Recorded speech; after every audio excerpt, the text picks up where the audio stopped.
Oh, wow. Yeah, I'm open to suggestions. Hi, YouTube. Hello, hello. We are back. We are back. 305 subs now. Heck yeah. Thank you so much to anyone dropping subs over on the YouTube channel. That is so helpful. So helpful. And again, anyone who's over on Twitch that is able and okay with opening up the YouTube stream in another window, that really helps with watch hours. So thank you if you're up for doing that. Hello, Fidge, over in YouTube. Hello, hello. And let's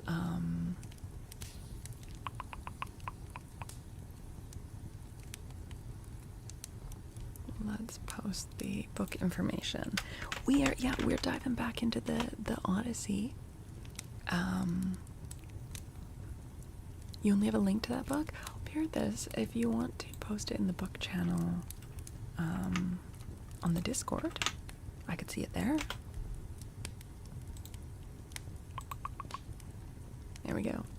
All right. YouTube viewing initiated. Thank you. Thank you. I really, really appreciate it.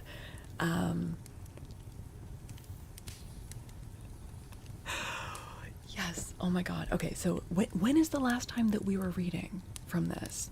A week ago? Was it last? I think it was last Sunday. My apologies to anyone who is just, I don't think I have very many YouTube only viewers, but yeah, the schedule got kind of messed up this week because my guinea pig is not feeling very well. But here we are.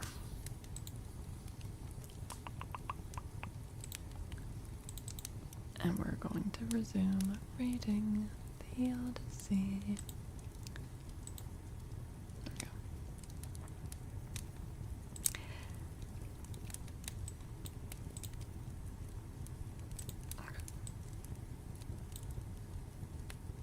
Okay. Well, thank you, Ultraman. We do read here, Hades. It's true. Waxtooth over on YouTube. Thank you, thank you. Thank you, thank you. That is awesome. I'm just gonna do a little test. I'm gonna go into the YouTube app and see if I can find myself in the shorts feed. Okay, last time it was the first one that came up.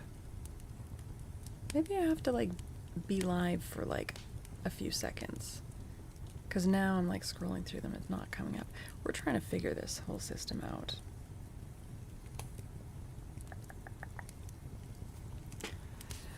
But yeah, we are going to be picking up at book 5, chapter 5 of the Odyssey.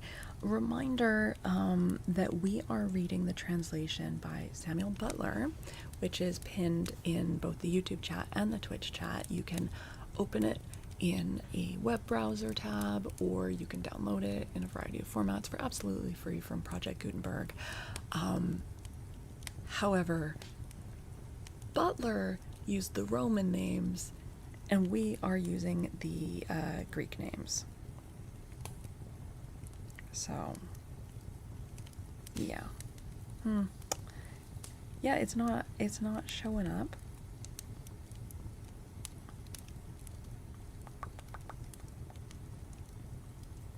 Yeah. Oh well.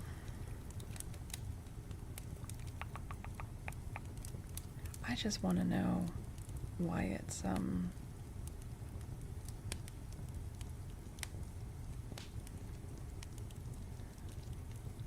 why YouTube doesn't have like a better system going on for live. Come on, man. Okay. Oh well. let's jump in. Let's jump in. Okay.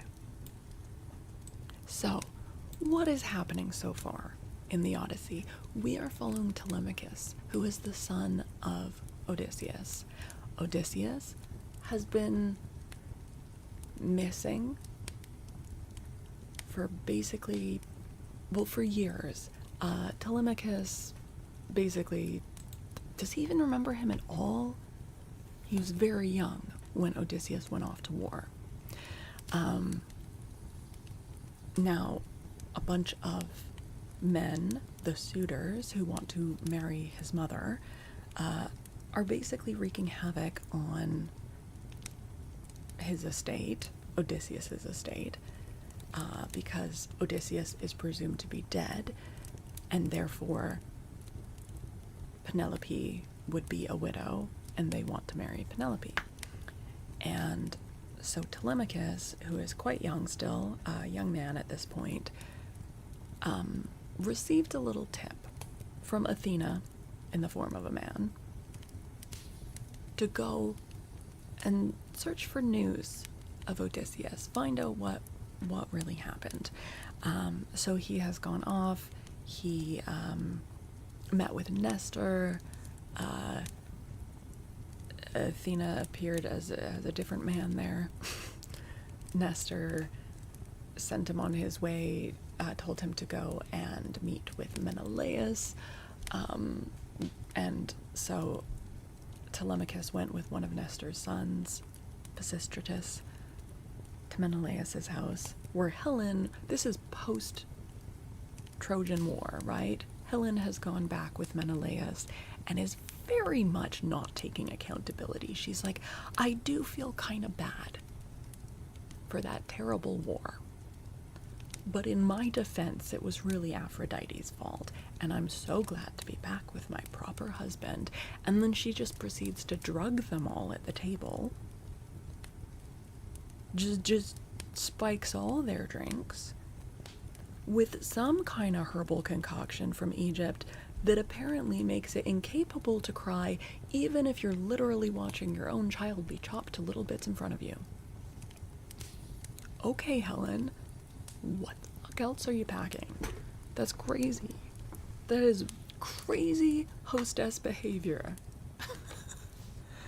Anyways, the next day, once the roofie's worn off, Telemachus and Menelaus have a little sit down and a chat, and Menelaus tells this crazy story about how his ship on his way back from Troy got like stuck in the doldrums, and he didn't know which god he'd pissed off, so he and his men like hid under dead seals and then power hugged some old man of the sea god who told him how to, find wind again, and also told him that Odysseus was captured by Calypso. Now, this was years ago, but that is like the most recent news that we have of Odysseus.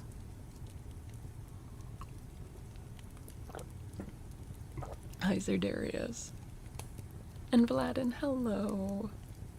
You read the Odyssey about 30 years ago in high school.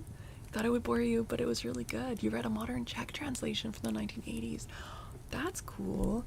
Yeah, I had a bit of a time trying to decide which translation, but I had to choose one from the public domain, so I couldn't choose anything too modern.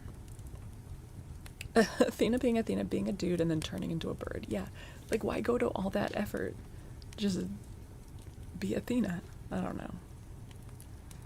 You're playing soccer, drinking coffee, and listening to this. That's multitasking. Hell yeah. All right.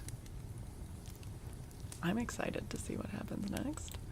Oh yeah, Menelaus is like, why don't you stay a while? And Telemachus is like, nah, I can't. Also, the suitors discover that he's been where Telemachus is gone, and but they think he's just like gone to Nestor's and he'll be like coming back from Nestor's in the same route. And so they've left on a ship with the intention of murdering Telemachus on his way back home. So they're like lying in ambush.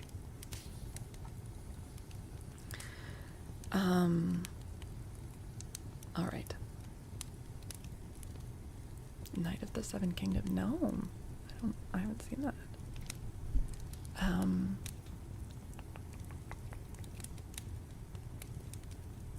Keeps forgetting that humans just can't shapeshift into birds. Wonder how the movie will be. Yeah. Do you typically like or dislike movie translations of books you've read? It really depends. Usually I try to like separate them in my mind. If I don't, there's almost no chance of me enjoying it if I'm comparing it to the book. But if I'm just like seeing it as its own thing, then yeah, it can be good. Okay. And reminder that I am not proficient with Greek pronunciations, and I actually have, let me get this ready to go. I've got a website open in case I need to reference a pronunciation. Okay. You're feeling sick? Oh no, CS. Oh dear. Hope you feel better. Okay. Book 5. Oh wait, hold on, I'm gonna turn off the fireplace. Sorry. I think I've had the fireplace off for the other readings, so just turning it off.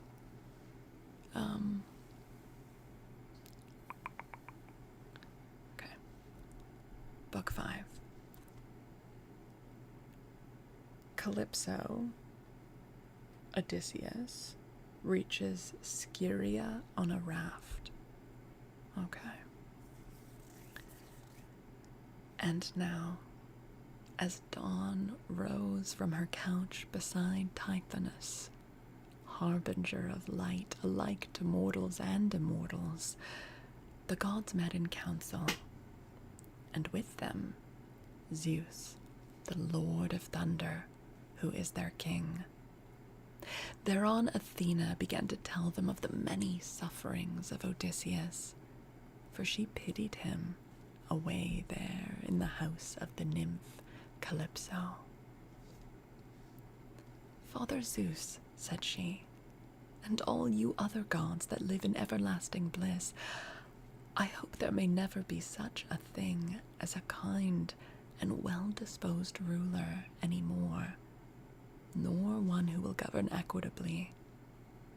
I hope they will be all henceforth cruel and unjust, for there is not one of his subjects but has forgotten Odysseus, who ruled them as though he were their father.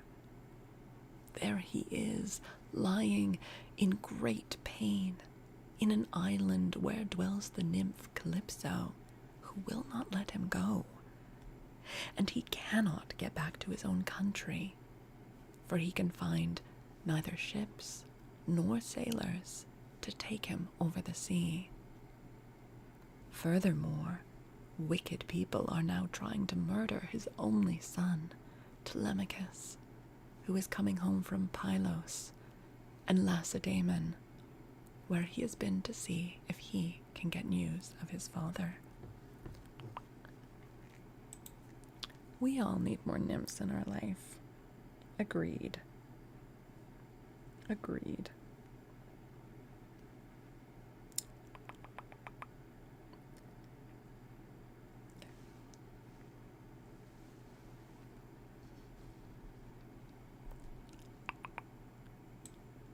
Okay. What, my dear, are you talking about? Replied her father. Did you not send him there yourself, because you thought it would help Odysseus to get home and punish the suitors? Besides, you are perfectly able to protect Telemachus and to see him safely home again, will the suitors have to come hurry-scurrying back without having killed him. When he had thus spoken, he said to his son Hermes, Hermes, you are our messenger. Go therefore and tell Calypso we have decreed that poor Odysseus is to return home. He is to be convoyed neither by gods nor men, but after a perilous voyage of 20 days upon a raft, he is to reach fertile Scheria, the land of the Phaeacians. Phaeacians. I should know how to say this. I should know.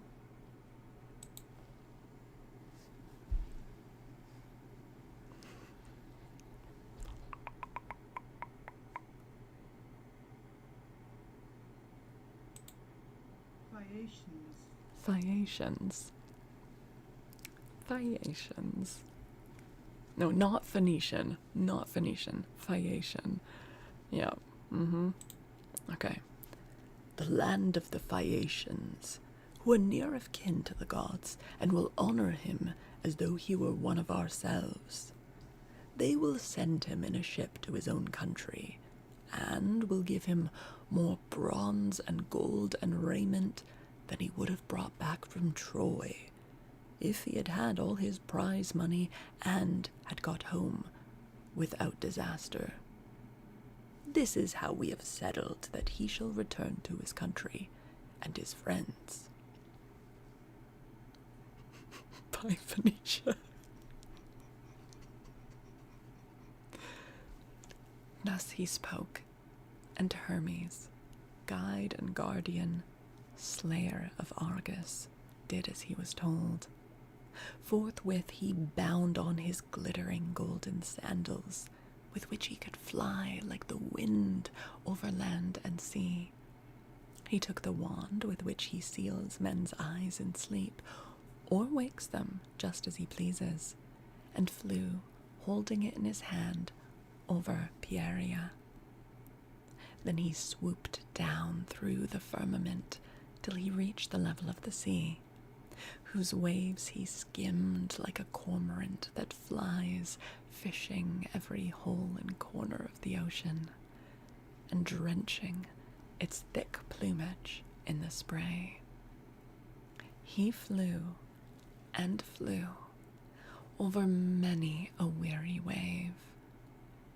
But when at last he got to the island, which was his journey's end, he left the sea and went on by land till he came to the cave where the nymph Calypso lived.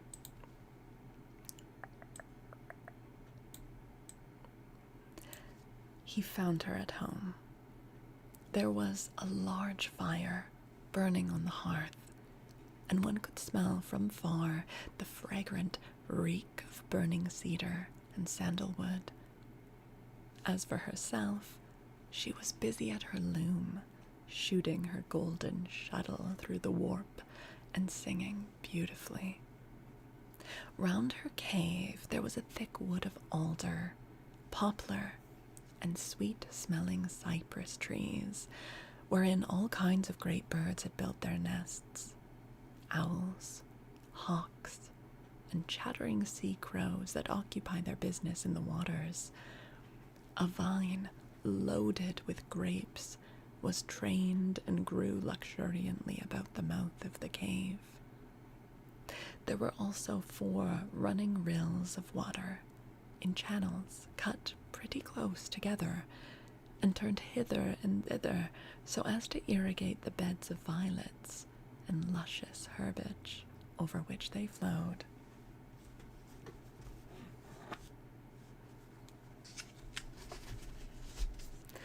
Even a god could not help being charmed with such a lovely spot. So Hermes stood still and looked at it, but when he had admired it sufficiently, he went inside the cave. Calypso knew him at once, for the gods all know each other, no matter how far they live from one another. But Odysseus was not within. He was on the seashore, as usual, looking out upon the barren ocean with tears in his eyes, groaning and breaking his heart for sorrow. Calypso gave Hermes a seat and said, "Why have you come to see me, Hermes? Honored and ever welcome, for you do not visit me often. Say what you want. I will do it for you at once, if I can, and if it can be done at all. But come inside, and let me set refreshment before you." As she spoke, she drew a table loaded with ambrosia beside him, and mixed him some red nectar. So Hermes ate and drank till he had had enough, and then said, "We are speaking god and goddess to one another, and you ask me why I have come here, and I will tell you truly, as you would have me do. Zeus sent me. There was no doing of mine. Who could possibly want to come all this way over the sea, where there are no cities full of people to offer me sacrifices or choice hecatombs? Nevertheless, I had to come, for none of us other gods can cross Zeus, nor transgress his orders. He says that you have here the most ill-starred of all those who fought 9 years before the city of King Priam. Priam? Of King Priam, and sailed home in the 10th year, after having sacked it. On their way home, they sinned against Athena, who raised both wind and waves against them, so that all his brave companions perished, and he alone was carried hither by wind and tide. Zeus says that you are to let this man go at once, for it is decreed that he shall not perish here, far from his own people, but shall return to his house and country and see his friends again." Calypso trembled with rage when she heard this. "You gods," she exclaimed, "ought to be ashamed of yourselves. You are always jealous and hate seeing a goddess take a fancy to a mortal man and live with him in open matrimony. So, when rosy-fingered Dawn made love to Orion, you precious gods were all of you furious, till Artemis went and killed him in Ortygia. Wait, I need to look up that pronunciation, but also, so far, they have time and again described rosy-fingered Dawn as a child. The child of the morning, rosy-fingered Dawn. Why is rosy-fingered Dawn making love to anybody? Is this a mistranslation? Please tell me it is. Ancient child, it's not okay. Like, I was picturing, like, a baby with sticky jam fingers this whole time.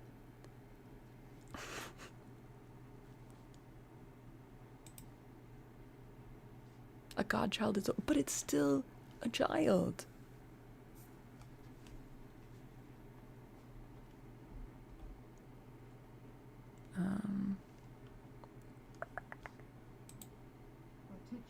Ortygia.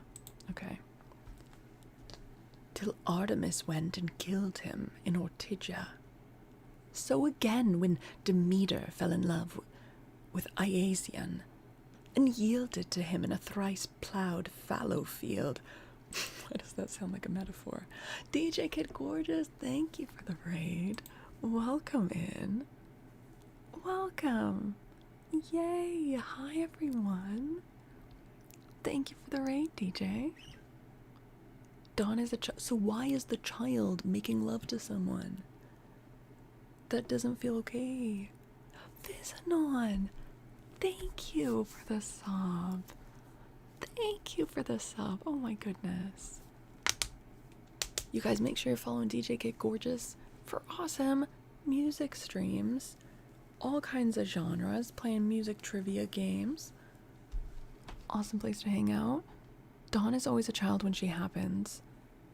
Then she ages very rapidly, becoming an old crone at sunset and is returned to... So, But her name changes along the way, right? Hi, Scott. Good to see you. Well, it's just over and over. We have heard the child of the morning, rosy-fingered dawn, and now it's saying rosy-fingered dawn made love to Orion.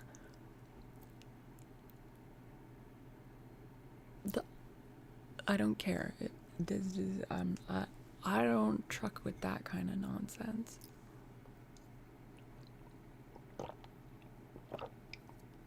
You had a 90s night tonight? Hell yeah. Okay. This is Calypso arguing with Hermes. Hi, yuck. So again, when Demeter fell in love with Iasian, I'm saying that wrong. Iasian?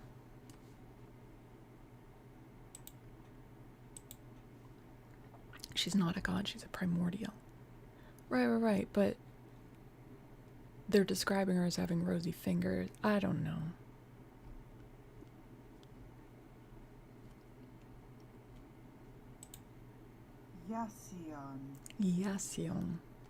Yasion.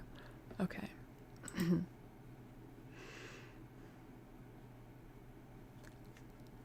So again, when Demeter fell in love with Yasion and yielded to him in a thrice-plowed fallow field, Zeus came to hear of it before so very long and killed Yasion with his thunderbolts. And now you are angry with me too, because I have a man here. I found the poor creature sitting all alone astride of a keel, for Zeus had struck his ship with lightning and sunk it mid-ocean, so that all his crew were drowned, while he himself was driven by wind and waves onto my island. I got fond of him and cherished him, and had set my heart on making him immortal, so that he should never grow old all his days. Still, I cannot cross Zeus, nor bring his counsels to nothing. Therefore, if he insists upon it, let the man go beyond the seas again.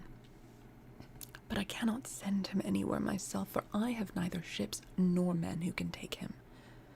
Nevertheless, I will readily give him such advice, in all good faith, as will be likely to bring him safely to his own country. Then send him away, said Hermes, or Zeus will be angry. Or Zeus will be angry with you and punish you. On this he took his leave, and Calypso went out to look for Odysseus, for she had heard Zeus's message.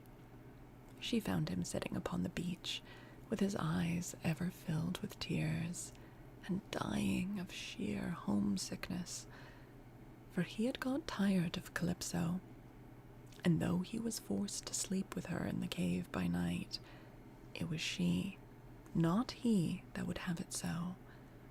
As for the daytime, he spent it on the rocks and on the seashore, weeping, crying aloud for his despair, and always looking out upon the sea. Calypso then went close up to him and said, "My poor fellow, you shall not stay here grieving and fretting your life out any longer. I am going to send you away of my own free will. So go, cut some beams of wood, and make yourself a large raft with an upper deck, that it may carry you safely over the sea. I will put bread, wine, and water on board to save you from starving. I will also give you clothes, and will send you a fair wind to take you home, if the gods in heaven so will it, for they know more about these things and can settle them better than I can." Odysseus shuddered as he heard her. "Now, goddess," he answered, "there is something behind all this. You cannot be really meaning to help me home when you bid me do such a dreadful thing as put to sea on a raft. Not even a well-found ship with a fair wind could venture on such a distant voyage. Nothing that you can say or do shall make me go on board a raft, unless you first solemnly swear that you mean me no mischief." Calypso smiled at this and caressed him with her hand. "You know a great deal," said she, "but you are quite wrong here. May heaven above and earth below be my witnesses, with the waters of the river Styx, and this is the most solemn oath which a blessed God can take, that I mean you no sort of harm, and am only advising you to do exactly what I should do myself in your place. I am dealing with you quite straightforwardly. My heart is not made of iron, and I am very sorry for you." When she had thus spoken, she led the way rapidly before him, and Odysseus followed in her steps. So the pair, goddess and man— "You okay? What's happening? You okay?" Sorry.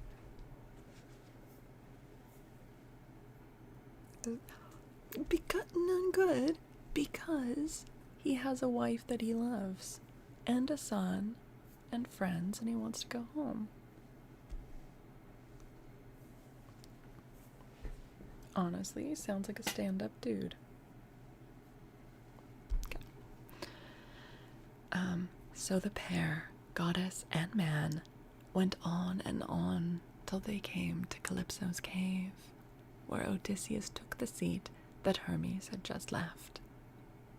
Calypso set meat and drink before him, of the food that mortals eat, but her maids brought ambrosia and nectar for herself, and they laid their hands on the good things that were before them. When they had satisfied themselves with meat and drink, Calypso spoke, saying, "Odysseus, noble son of Laertes, so you would start home to your own land at once. Good luck go with you, but if you could only know how much suffering is in store for you before you get back to your own country, you would stay where you are, keep house along with me, and let me make you immortal, no matter how anxious you may be to see this wife of yours, of whom you are thinking all the time, day after day. Yet I flatter myself that I am no whit less tall or well-looking than she is, for it is not to be expected that a mortal woman should compare in beauty with an immortal." "Goddess," replied Odysseus, "do not be angry with me about this. I am quite aware that my wife Penelope is nothing like so tall or so beautiful as yourself. She is only a woman, whereas you are an immortal. Nevertheless, I want to get home and can think of nothing else. If some god wrecks me when I am on the sea, I will bear it and make the best of it. I have had infinite trouble both by land and sea already, so let this go with the rest." Presently the sun set, and it became dark, whereon the pair retired into the inner part of the cave and went to bed. Were the Greeks into tall women or just Homer? I don't know.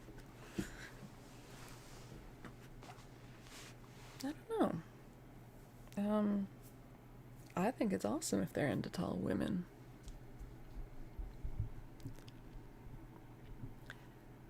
When the child of morning, rosy-fingered dawn, appeared, Odysseus put on his shirt and cloak, while the goddess wore a dress of a light gossamer fabric, very fine and graceful, with a beautiful golden girdle about her waist and a veil to cover her head.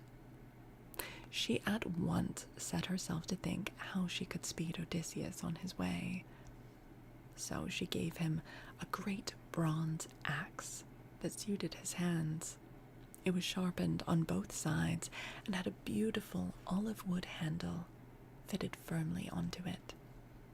She also gave him a sharp adze, and then led the way to the far end of the island where the largest trees grew, alder, poplar, and pine, that reached the sky, very dry and well seasoned, so as to sail light for him in the water.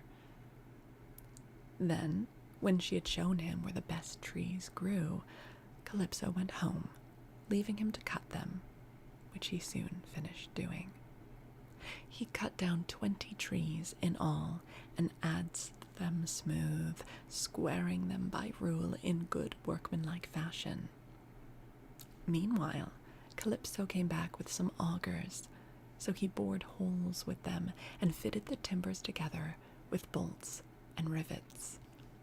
He made the raft as broad as a skilled shipwright makes the beam of a large vessel, and he fixed a deck on top of the ribs, and ran a gunwale all round it. He also made a mast with a yard arm and a rudder to steer with. He fenced the raft all round with wicker hurdles as a protection against the waves, and then he threw on a quantity of wood. By and by, Calypso brought him some linen to make the sails, and he made these too, excellently, making them fast with braces and sheets. Last of all, with the help of levers, he drew the raft down into the water.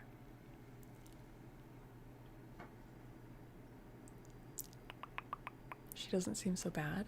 The only reason she's letting him go is because Zeus demanded it.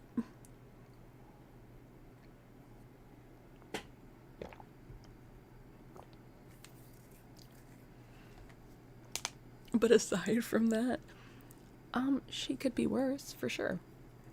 She could definitely be worse. Yeah. In 4 days, he had completed the whole work, and on the 5th, Calypso sent him from the island, after washing him and giving him some clean clothes. She gave him a goat skin full of black wine, and another larger one of water. She also gave him a wallet full of provisions, and found him in much good meat. Moreover, she made the wind fair and warm for him, and gladly did Odysseus spread his sail before it, while he sat and guided the raft skillfully by means of the rudder. He never closed his eyes, but kept them fixed. Oh, damn it. I should remember this pronunciation. It's okay. You won't even be able to tell once we get this edited. You won't even know.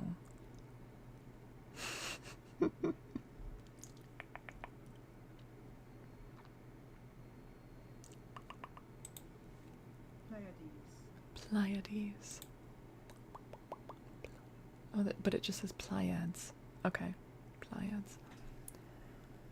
But kept them fixed on the Pleiades, on late-setting boots, and on the bear, which men also call the wain, and which turns round and round where it is, facing Orion, and alone, never dipping into the stream of Oceanus, for Calypso had told him to keep this to his left. Days 7 and 10 did he sail over the sea, and on the 18th, the dim outlines of the mountains on the nearest part of the Phaeacian coast appeared, rising like a shield on the horizon.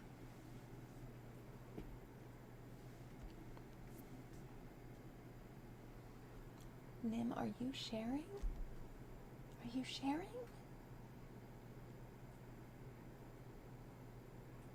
You're not hawking that all, are you? Okay.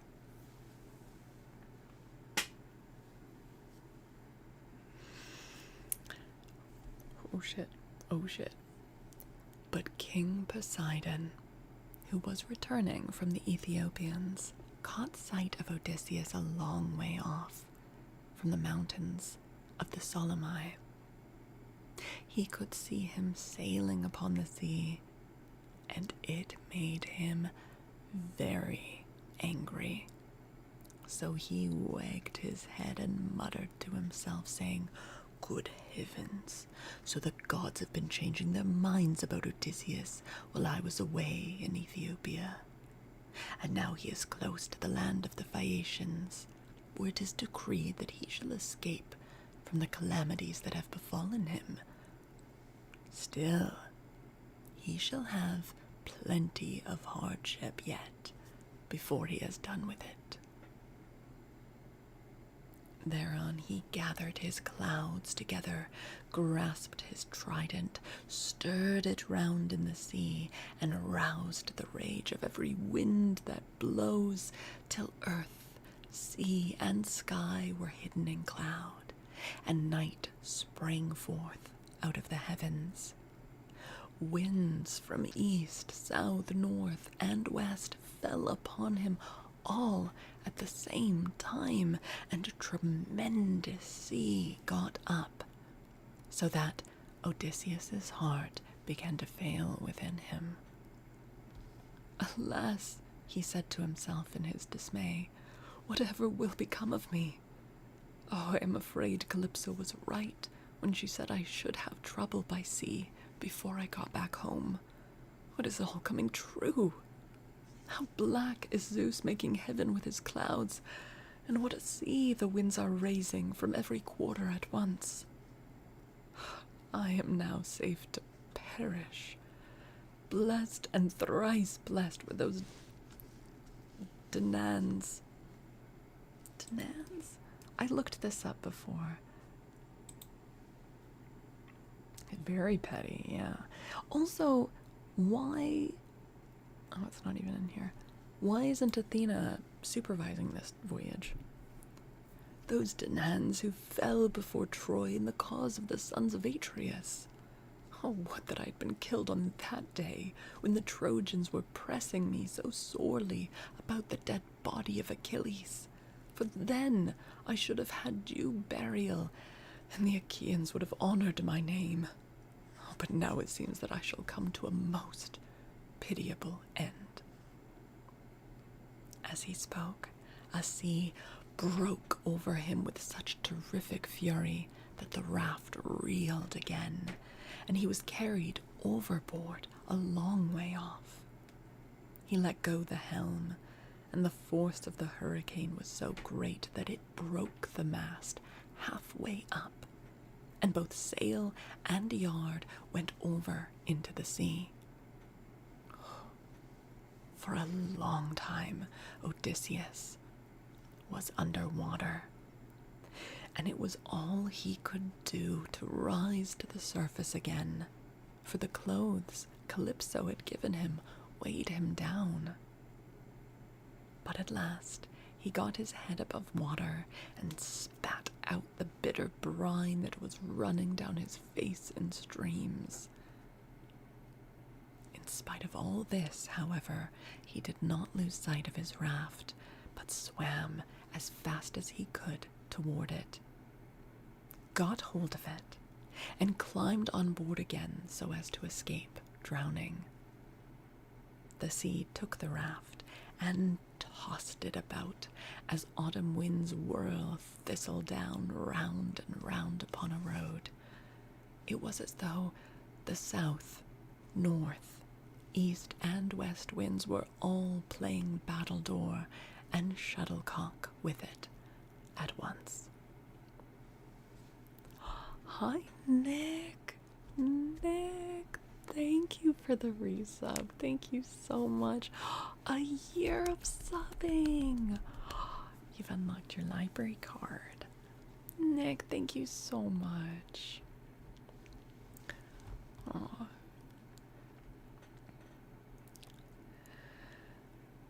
When he was in this plight, Ino, daughter of Cadmus, also called Leucothea, saw him.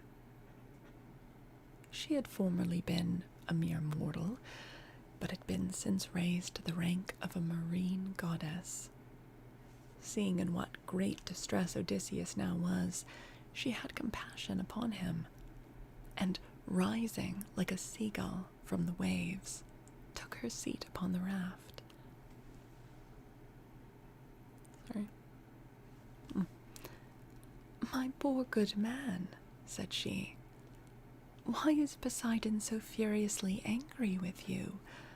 He is giving you a great deal of trouble, but for all his bluster he will not kill you. You seem to be a sensible person. Do then as I bid you. Strip, leave your raft to drive before the wind, and swim to the Phaeacian coast, where better luck awaits you. And here, take my veil and put it round your chest. It is enchanted, and you can come to no harm so long as you wear it. As soon as you touch land, take it off and throw it back as far as you can into the sea, and then go away again." With these words, she took off her veil and gave it him. Then she dived down again like a seagull and vanished beneath the dark blue waters. But Odysseus did not know what to think. "Alas," he said to himself in his dismay, "this is only some one or other of the gods who is luring me to ruin by advising me to quit my raft. At any rate, I will not do so at present, for the land where she said I should be quit of all troubles seemed to be still a good way off. I know what I will do. I am sure it will be best. No matter what happens, I will stick to the raft as long as her timbers hold together. But when the sea breaks her up, I will swim for it. I do not see how I can do any better than this." While he was thus in two minds, Poseidon sent a terrible great wave that seemed to rear itself above his head till it broke right over the raft, which then went to pieces as though it were a heap of dry chaff tossed about by a whirlpool, tossed about by a whirlwind. Odysseus got astride of one plank and rode upon it as if he were on horseback. He then took off the clothes Calypso had given him, bound Ino's veil under his arms, and plunged into the sea, meaning to swim on shore. You know, sometimes it's great to revisit a story, yeah. Meaning to swim on shore. King Poseidon watched him as he did so, and wagged his head, muttering to himself and saying, "There now, swim up and down as best you can, till you fall in with well-to-do people. I do not think you will be able to say that I have let you off too lightly." On this, he lashed his horses and drove to Aegea. I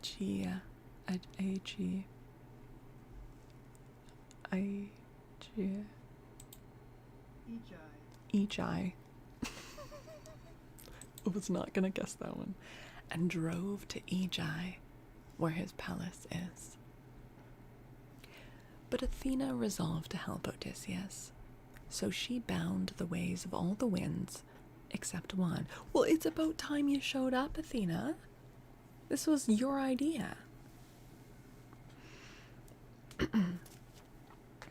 Of all the winds except one, and made them lie quite still. But she roused a good stiff breeze from the north that should lay the waters till Odysseus reached the land of the Phaeacians, where he would be safe. There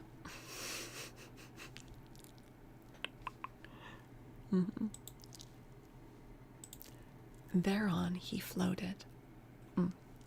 Thereon he floated about for 2 nights and 2 days in the water, with a heavy swell on the sea and death staring him in the face. But when the 3rd day broke, the wind fell, and there was a dead calm without so much as a breath of air stirring. As he rose on the swell, he looked eagerly ahead and could see land quite near. Then, as children rejoice when their dear father begins to get better, after having for a long time borne sore affliction sent him by some angry spirit, but the gods deliver him from evil, so was Odysseus thankful when he again saw land and trees, and swam on with all his strength that he might once more set foot upon dry ground. When, however, he got within earshot, he began to hear the surf thundering up against the rocks, for the swell still broke against them with a terrific roar. Everything was enveloped in spray. There were no harbors where a ship might ride, nor shelter of any kind, but only headlands, low-lying rocks, and mountain tops.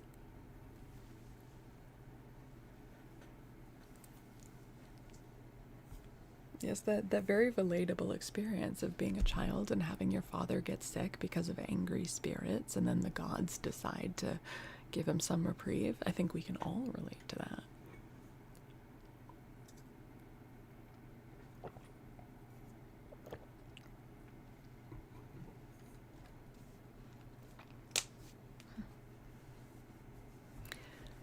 Odysseus's heart now began to fail him, and he said despairingly to himself, "Alas, Zeus has let me see land after swimming so far that I had given up all hope. But I can find no landing place, for the coast is rocky and surf-beaten. The rocks are smooth and rise sheer from the sea, with deep water close under them, so that I cannot climb out for want of foothold. I'm afraid some great wave will lift me off my legs and dash me against the rocks as I leave the water, which would give me a sorry landing. If, on the other hand, I swim further in search of some shelving beach or harbor, a hurricane may carry me out to sea again sorely against my will, or heaven may send some great monster of the deep to attack me. For Amphitrite breeds many such, and I know that Poseidon is very angry with me." Oh, sleep well, Nick. Sleep well.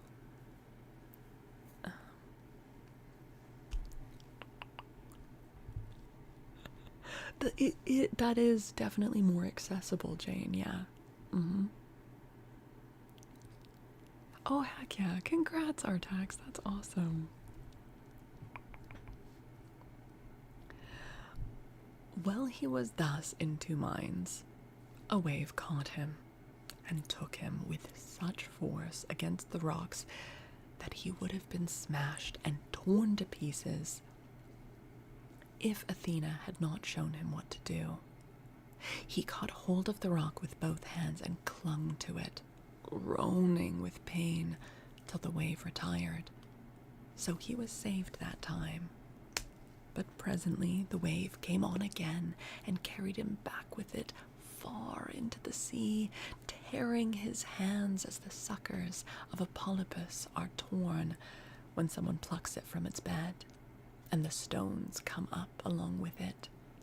Even so did the rocks tear the skin from his strong hands, and then the wave drew him deep down under the water. Here, poor Odysseus would have certainly perished, even in spite of his own destiny, if Athena had not helped him to keep his wits about him. He swam seaward again, beyond reach of the surf that was beating against the land, and at the same time he kept looking towards the shore to see if he could find some haven or a spit that should take the waves aslant.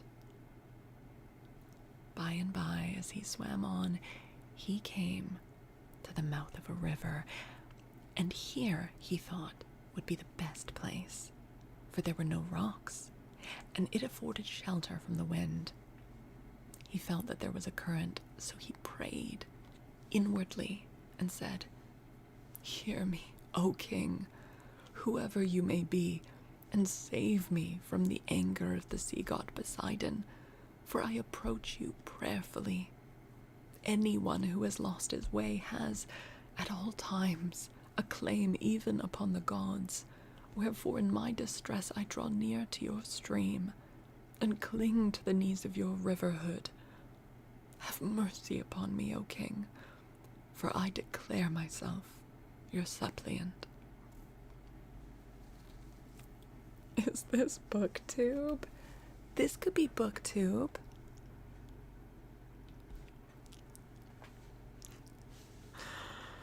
Oh, man.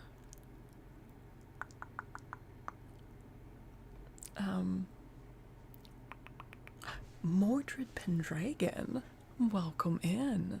Thank you for the follow.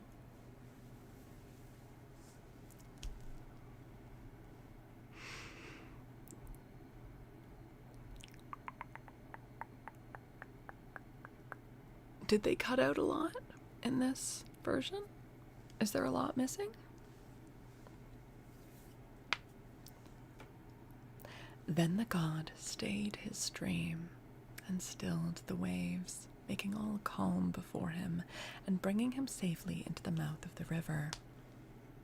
Here at last, Odysseus's knees and strong hands failed him, for the sea had completely broken him. His body was all swollen, and his mouth and nostrils ran down like a river with seawater, so that he could neither breathe nor speak, and lay swooning from sheer exhaustion.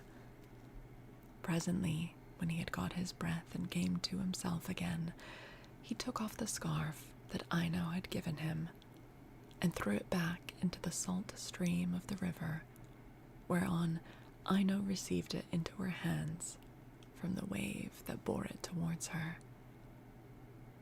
Then he left the river, laid himself down among the rushes, and kissed the bounteous earth. "Alas," he cried to himself in his dismay, "whatever will become of me? And how is it all to end? If I stay here upon the riverbank, if I stay here upon the riverbed through the long watches of the night, I am so exhausted that the bitter cold and damp may make an end of me. For towards sunrise there will be a keen wind blowing from off the river. If, on the other hand, I climb the hillside, find shelter in the woods, and sleep in some thicket, I may escape the cold and have a good night's rest. But some savage beast may take advantage of me and devour me." In the end, he deemed it best to take to the woods, and he found one upon some high ground not far from the water.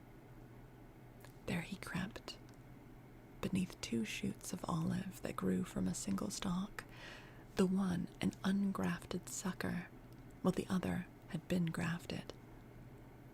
No wind, however squally, could break through the cover they afforded, nor could the sun's rays pierce them, nor the rain get through them, so closely did they grow into one another.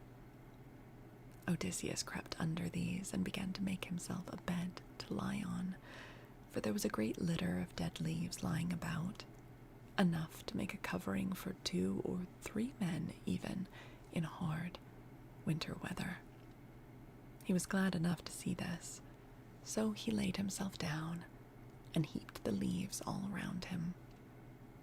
Then, as one who lives alone in the country, far from any neighbor, hides a brand as fire seed in the ashes to cover himself from having to get light elsewhere, even so did Odysseus cover himself up with leaves, and Athena shed a sweet sleep upon his eyes, closed his eyelids, and made him lose all memories of his sorrows. End of book 5. Yay. What are we thinking?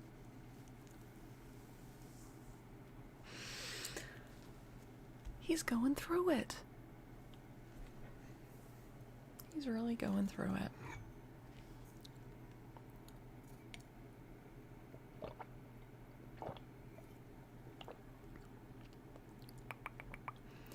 Alright, well, we are gonna read another one. Needs more pulp. There was a distinct lack of pulp in this, I agree. I agree. Okay, we are gonna be jumping almost immediately into book 6. I'm going to take a minute to stretch. This is not a guinea pig feeding break. This is just a couple minutes to get up and stretch. My back has been hurting quite a lot lately, so I just want to preemptively take care of it. Okay, so I will be back in just a couple minutes, you guys. All right.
hello.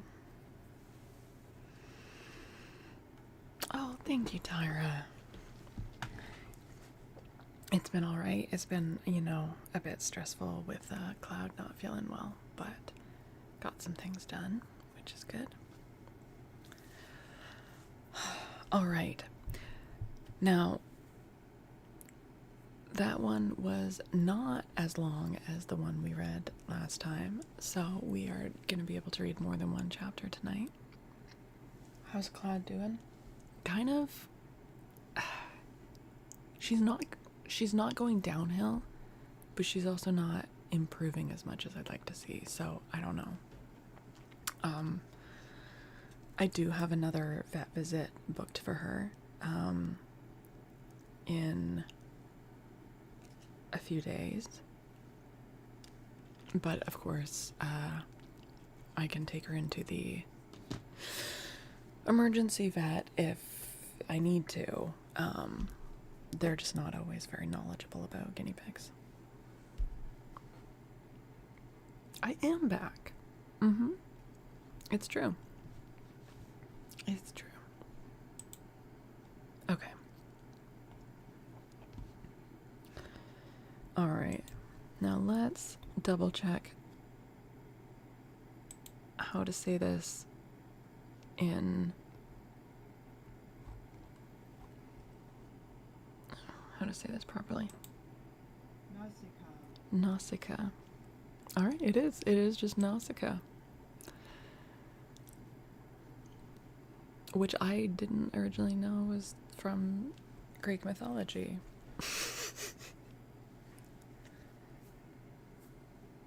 I just, know it from the Miyazaki movie. The Valley of the Wind, yeah. Which I haven't seen that in a long time. Holy moly. A long, long time. That would be a good one to watch again. Okay. The fox squirrel? What fox squirrel? What? Wait.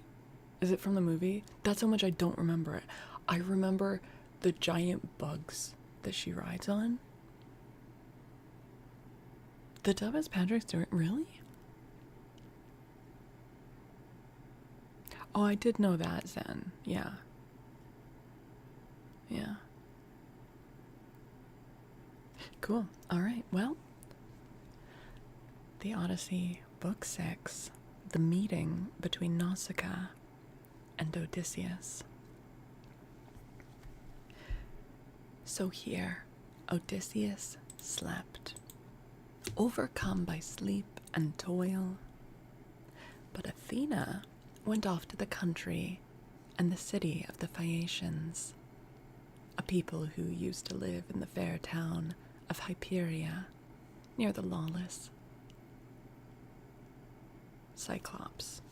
Sorry, I want to double check. I know that seems like a silly thing to double check, but it's spelled with an ES. It's not usually, is it usually spelled with an ES? It's not supposed to be like... Ice Girl.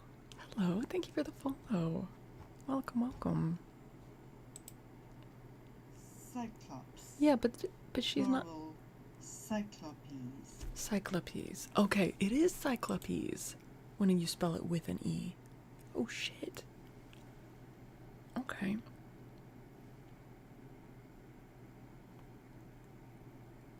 Maybe I should just say Cyclops, though. The plural? Well, no, it can be spelled with just a PS on the end, or apparently with a PES. I don't know. Cyclopes. Hi, Ice Girl.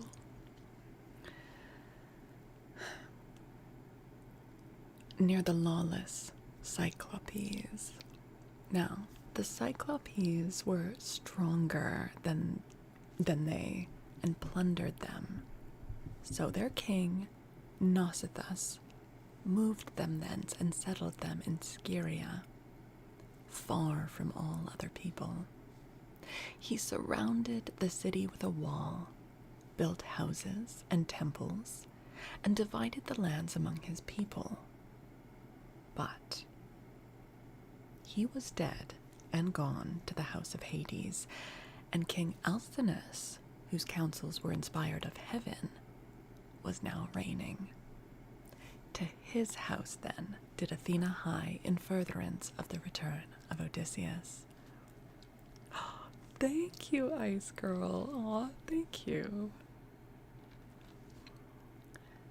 She went straight to the beautifully decorated bedroom in which there slept a girl who was as lovely as a goddess, Nausicaa, daughter to King Alcinous.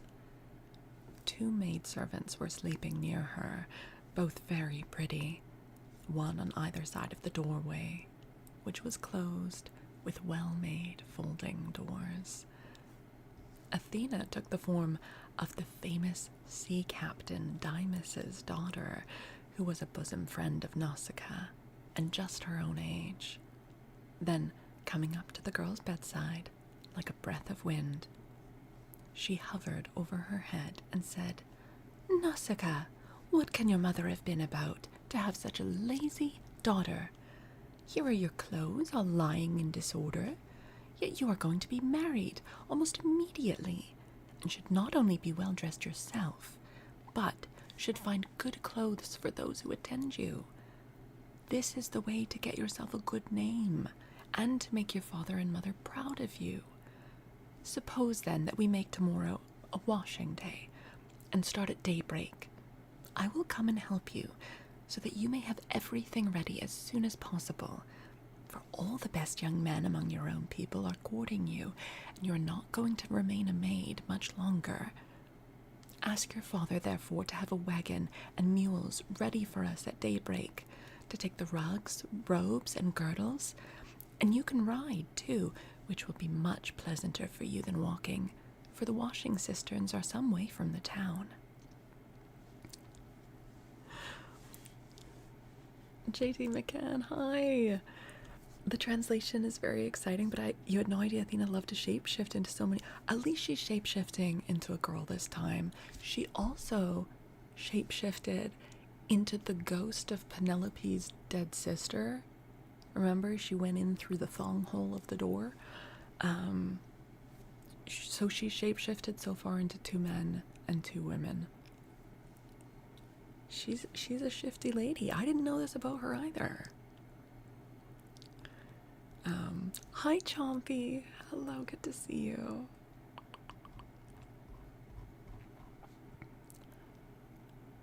Also, man, just reading things like this.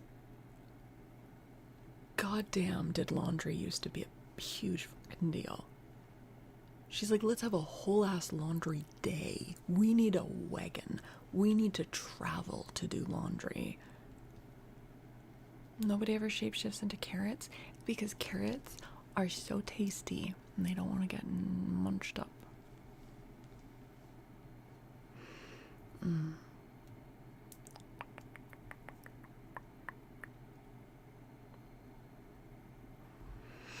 Okay. When she had said this, Athena went away to Olympus, which they say is the everlasting home of the gods. Here, no wind beats roughly, and neither rain nor snow can fall, but it abides in everlasting sunshine and in a great peacefulness of light, wherein the blessed gods are illumined forever and ever.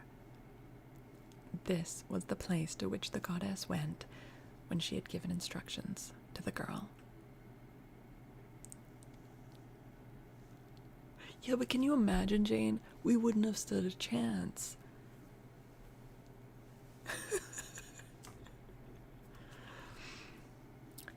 By and by, morning came and woke Nausicaa, who began wondering about her dream.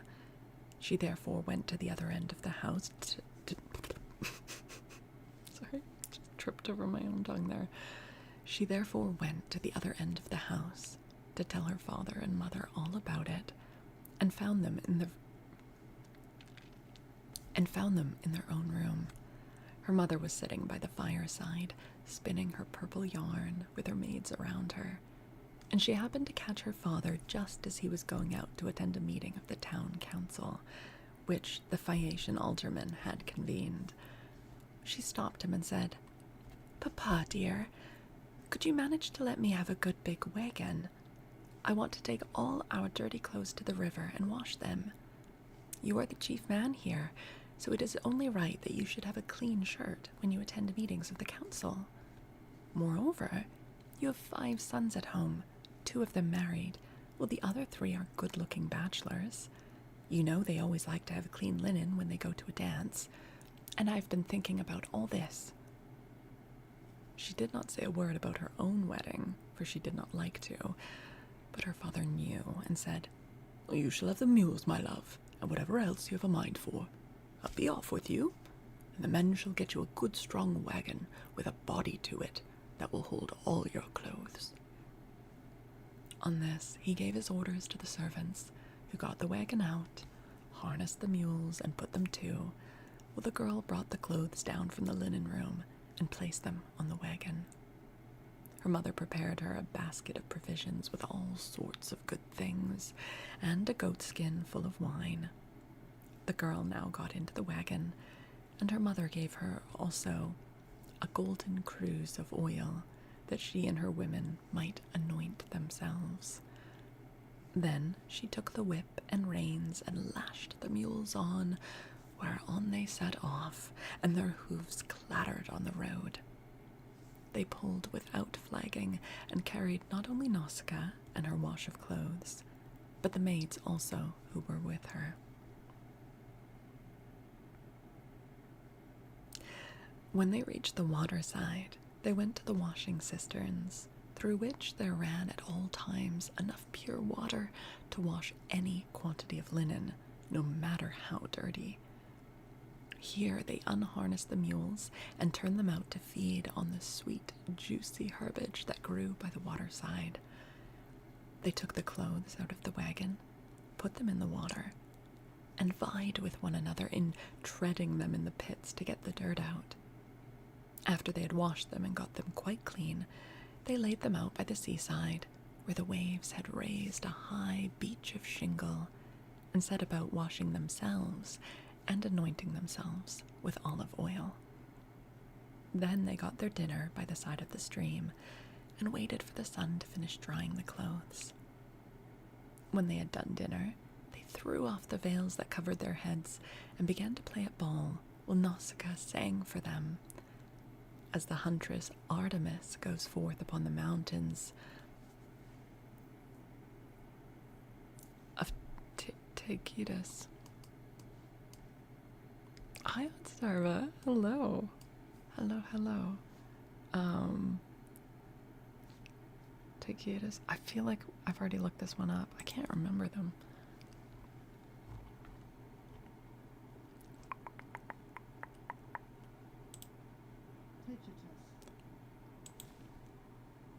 Taygetus. Upon the mountains of Taygetus, or Erymanthus, to hunt wild boars or deer, and the wood nymphs, daughters of Aegis-bearing Zeus, take their sport along with her. Wait, hold on a sec, let me check something.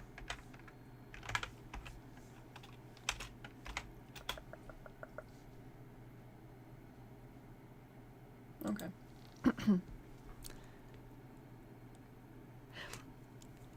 Then is Leto proud at seeing her daughter stand a full head taller than the others and eclipse the loveliest amid a whole bevy of beauties. Even so did the girl outshine her handmaids. Okay, Carrot. Hope you have a good dinner. When it was time for them to start home, and they were folding the clothes and putting them into the wagon, Athena began to consider how Odysseus should wake up and see the handsome girl who was to conduct him to the city of the Phaeacians. The girl, therefore, threw a ball at one of the maids, which missed her and fell into deep water.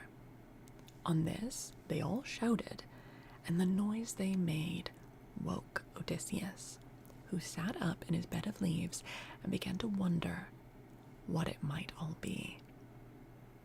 "Alas," said he to himself, "what kind of people have I come amongst? Are they cruel, savage, and uncivilized? Or hospitable and humane? I seem to hear the voices of young women, and they sound like those of the nymphs that haunt the mountain tops, or springs of rivers and meadows of green grass. At any rate, I am among a race of men and women. Let me try if I cannot manage to get a look at them." As he said this, he crept from under his bush and broke off a bough covered with thick leaves to hide his nakedness. He looked like some lion of the wilderness that stalks about, exulting in his strength and defying both wind and rain. His eyes glare as he prowls in quest of oxen, sheep, or deer, for he is famished and will dare break even into a well-fenced homestead trying to get at the sheep. Even such did Odysseus seem to the young women as he drew near to them, all naked as he was, for he was in great want. On seeing one so unkempt and so begrimed with salt water, the others scampered off along the spits that jutted out into the sea. But the daughter of Alcinous stood firm, for Athena put courage into her heart and took away all fear from her. She stood right in front of Odysseus, and he doubted whether he should go up to her, throw himself at her feet, and embrace her knees as a suppliant, or stay where he was and entreat her to give him some clothes and show him the way to the town. In the end, he deemed it best to entreat her from a distance, in case the girl should take offense at his coming near enough to clasp her knees. So he addressed her in honeyed and persuasive language.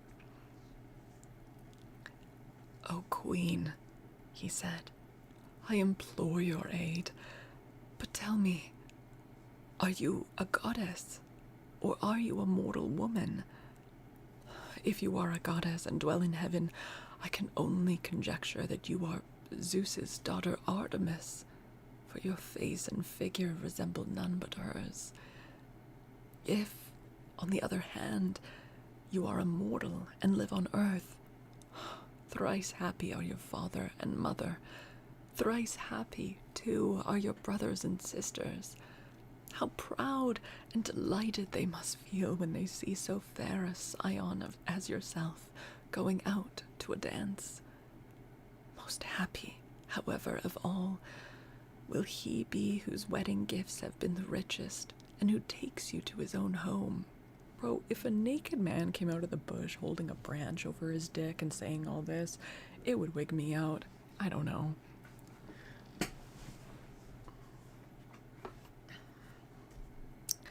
I never yet saw anyone so beautiful, neither man nor woman, and I am lost in admiration as I behold you.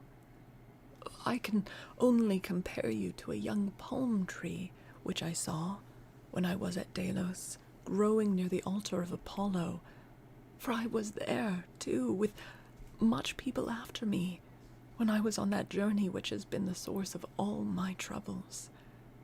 Never yet did such a young plant shoot out of the ground as that was, and I admired and wondered at it exactly as I now admire and wonder at yourself.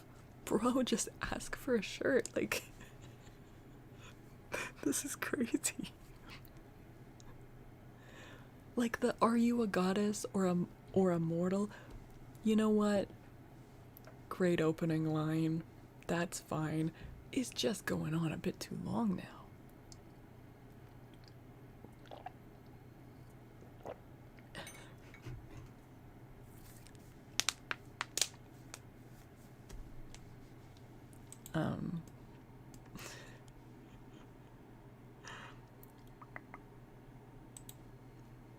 You'll use that as a pickup line? Well, I feel like if you wander out of the ocean, like half drowned, then it's, you know, with a crazed look in your eye, that might help. I don't know. Alright, oh, I dare not clasp your knees, but I am in great distress. Yesterday made the 20th day that I had been tossing about upon the sea. The winds and waves have taken me all the way from Ochicha, all the way from the Ogygian island. And now fate has flung me upon this coast that I may endure still further suffering. For I do not think that I have yet come to the end of it, but rather that heaven has still much evil in store for me. Oh, those are my knuckles, sorry. And now, O Queen, have pity upon me, for you are the first person I have met, and I know no one else in this country. Show me the way to your town, and let me have anything that you may have brought hither to wrap your clothes in. May heaven grant you in all things your heart's desire, a husband, house, and a happy, peaceful home. For there is nothing better in this world than that man and wife should be of one mind in a house. It discomfits their enemies, makes the hearts of their friends glad, and they themselves know more about it than anyone. To this, Nausicaa answered, Stranger, you appear to be a sensible, well-disposed person. There is no accounting for luck. Zeus gives prosperity to rich and poor just as he chooses, so you must take what he has seen fit to send you, and make the best of it. Now, however, that you have come to this our country, you shall not want for clothes, nor for anything else that a foreigner in distress may reasonably look for. I will show you the way to the town, and will tell you the name of our people. We are called Phaeacians, and I am daughter to Alcinous, in whom the whole power of the state is vested. Good night, Mark. Good night, good night. Then she called her maids and said, Stay where you are, you girls. Can you not see a man without running away from him? Do you take him for a robber or a murderer? Neither he nor anyone else can come here to do us Phaeacians any harm. Phaeacian.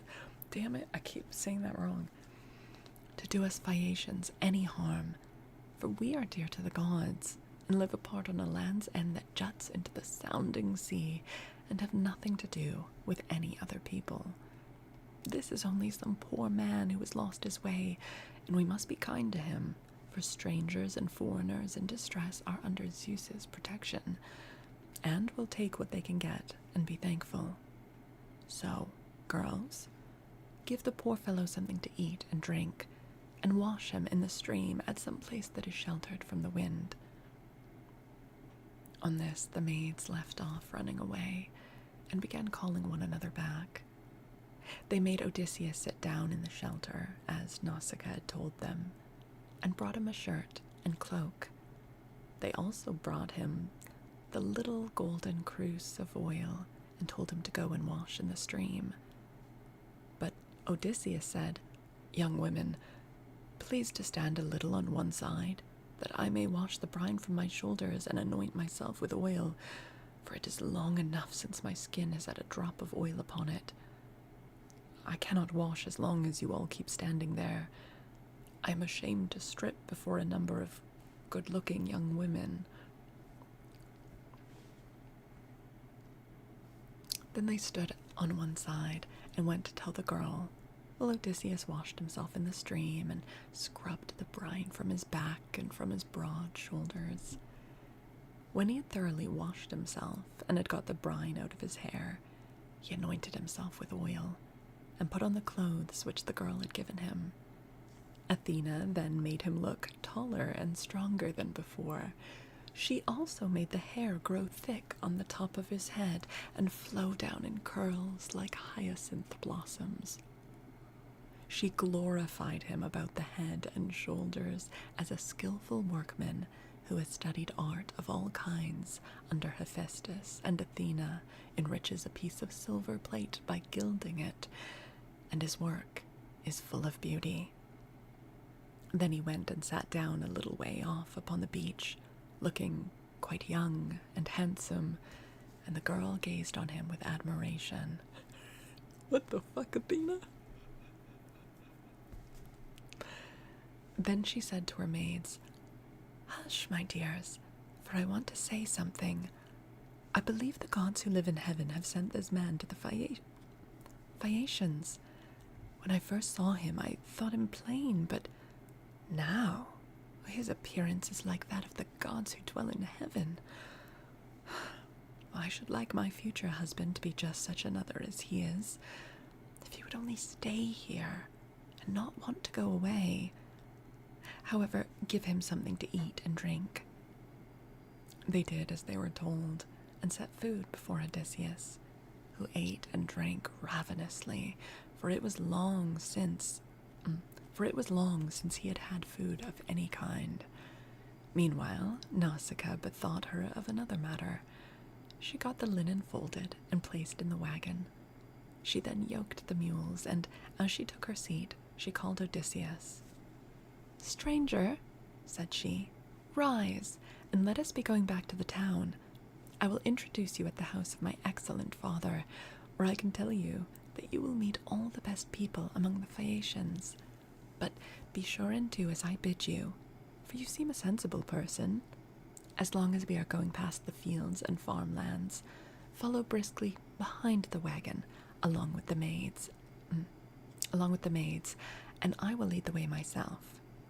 Presently, however, we shall come to the town, where you will find a high wall running all round it, and a good harbor on either side with a narrow entrance into the city, and the ships will be drawn up by the roadside, for everyone has a place where his own ship can lie. You will see the marketplace, with a temple of Poseidon in the middle of it, and paved with large stones bedded in the earth. Here people deal in ship's gear of all kinds, such as cables and sails, and here too are the places where oars are made, for the Phaeacians are not a nation of archers. They know nothing about bows and arrows, but are a seafaring folk, and pride themselves on their masts, oars, and ships, with which they travel far over the sea. I am afraid of the gossip and scandal that may be set on foot against me later on, for the people here are very ill-natured, and some low fellow, if he met us, might say, 'Who is this fine-looking stranger that is going about with Nausicaa? Where did she find him? I suppose she is going to marry him. Well, perhaps he is a vagabond soldier. Nope. Perhaps he is a vagabond sailor whom she has taken from some foreign vessel, for we have no neighbors. Or some god has come down. Or some god has at last come down from heaven in answer to her prayers, and she is going to live with him all the rest of her life. Oh, it would be a good thing if she would take herself off and find a husband somewhere, else, for she will not look at one of the many excellent young Phaeacians who are in love with her." It's real subtle, girl. Very subtle. This is the kind of disparaging remark that would be made about me, and I could not complain, for I should myself be scandalized at seeing any other girl do the like, and go about with men in spite of everybody, while her father and mother were still alive, and without having been married in the face of all the world. If, therefore, you want my father to give you an escort and to help you home, do as I bid you. You will see a beautiful grove of poplars by the roadside, dedicated to Athena. It has a well in it and a meadow all round it. Here my father has a field of rich garden ground, about as far from the town as a man's voice will carry. Sit down there and wait for a while, till the rest of us can get into town and reach my father's house. Then, when you think we must have done this, come into the town and ask the way to the house of my father, Alcinous. You will have no difficulty in finding it. Any child will point it out to you, for no one in the whole town has anything like such a fine house as he has. When you've got past the gates and through the outer court, go right across the inner court till you have come to my mother. You will find her sitting by the fire and spinning her purple wool by firelight. Oh, it is a fine sight to see her as she leans back against one of the bearing posts, with her maids all arranged behind her. Close to her seat stands that of my father, on which he sits and topes like an immortal god. Never mind him, but go up to my mother and lay your hands upon her knees, if you would get home quickly. If you can gain her over, you may hope to see your own country again, no matter how distant it may be. This girl's a lot. She's a lot. So saying, she lashed the mules with her whip, and they left the river. The mules drew well, and their hoofs went up and down upon the road. She was careful not to go too fast for Odysseus and the maids who were following on foot along with the wagon, so she plied her whip with judgment.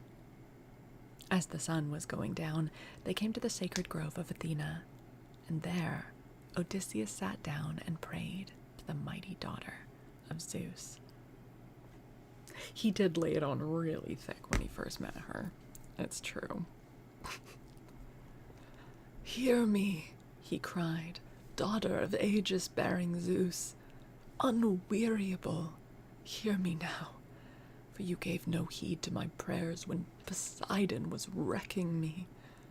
Now, therefore, have pity upon me and grant that I may find friends and be hospitably received by the Phaeacians." Thus did he pray, and Athena heard his prayer. But she would not show herself to him openly, for she was afraid of her uncle, Poseidon, who was still furious in his endeavors to prevent Odysseus from getting home. End of book 6. Mickey Dummy, welcome in. Thank you for the follow. Hello. Hello, welcome. Oh man. Pull a card to hydrate. I do need to hydrate.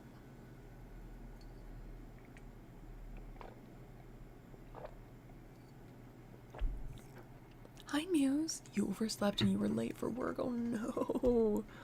Was everything okay?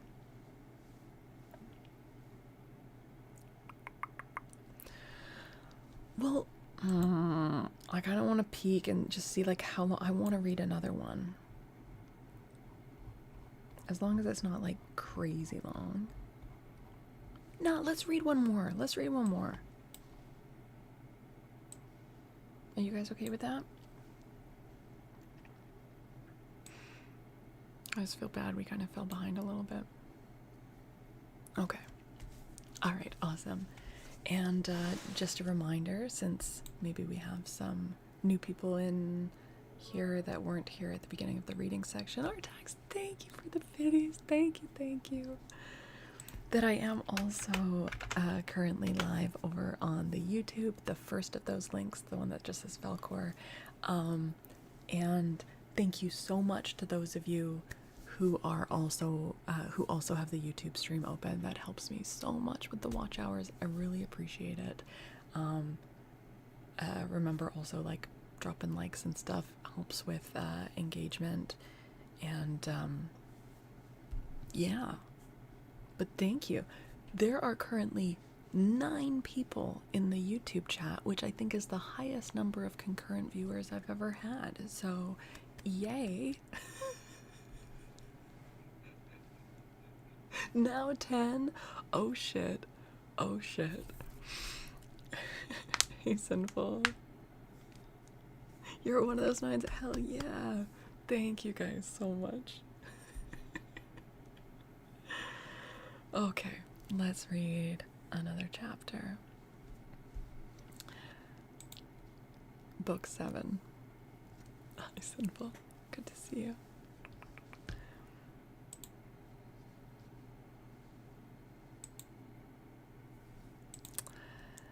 Reception of Odysseus at the palace of King Alcinous. Thus, then, did Odysseus wait and pray. But the girl drove on to the town. When she reached her father's house, she drew up at the gateway, and her brothers, comely as the gods, gathered round her, took the mules out of the wagon, and carried the clothes into the house, while she went to her own room, where an old servant, Eurymedusa of Epira, lit the fire for her.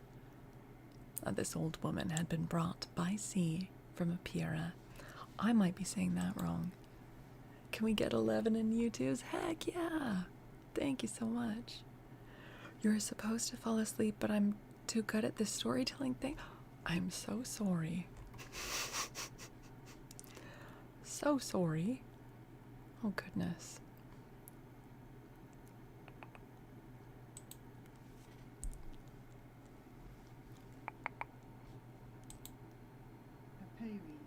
A Aperi.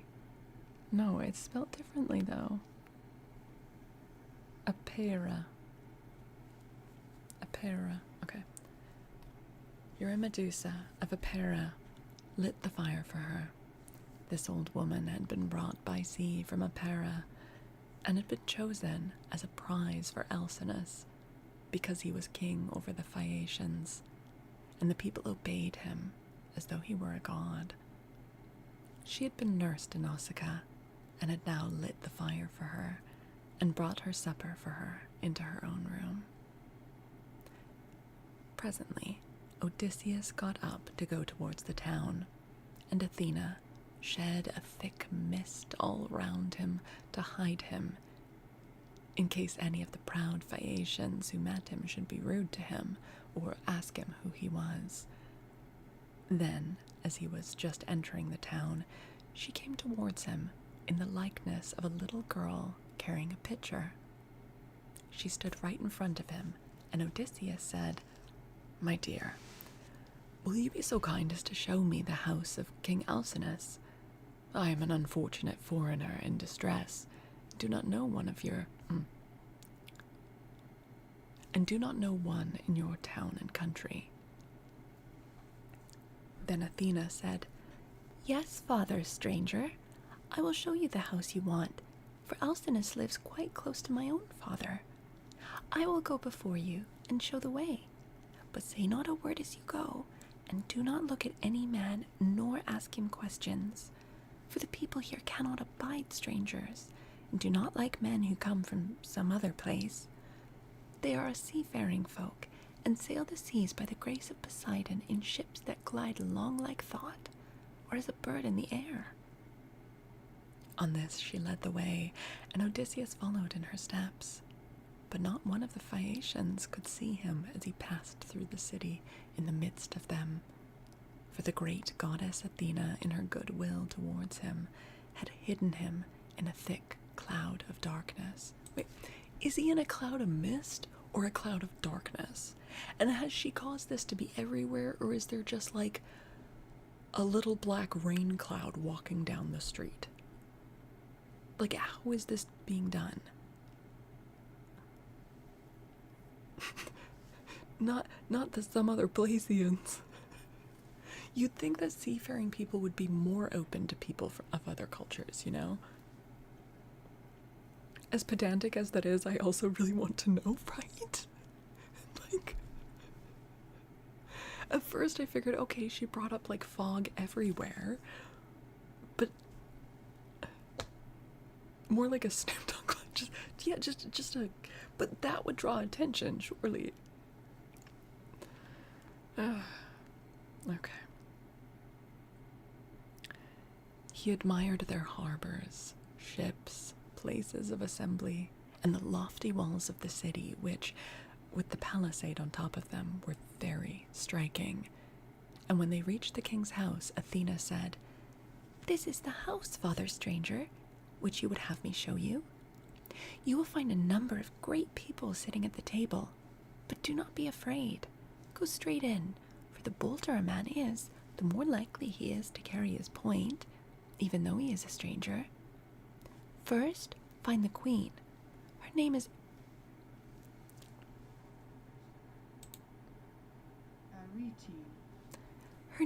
Arete, and she comes from the same family as her husband Alcinous." All right. This is Athena in the form of a little girl. Vampirus, hello! Thank you for the follow. Welcome. Also, welcome, we the penguins. Hello. I think I'd probably just panic for 12 seconds and feel nauseated. Yeah. Why is she like this? Bro, I don't know. I don't know. Maybe she finds it fun? If you live forever, you gotta get your kicks however you want.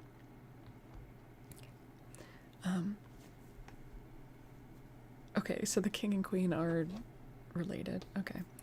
They both descend originally from Poseidon, who was father to Nausithous. By Periboe. Rosy Fingered Dawn is a weirdo.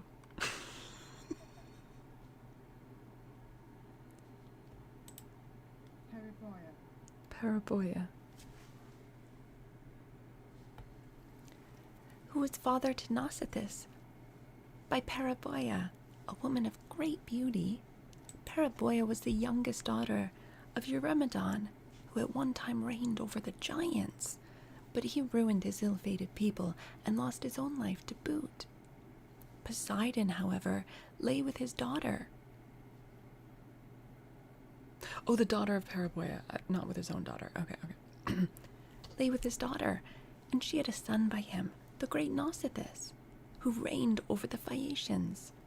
Nausithous had 2 sons, Rhexenor and Alcinous.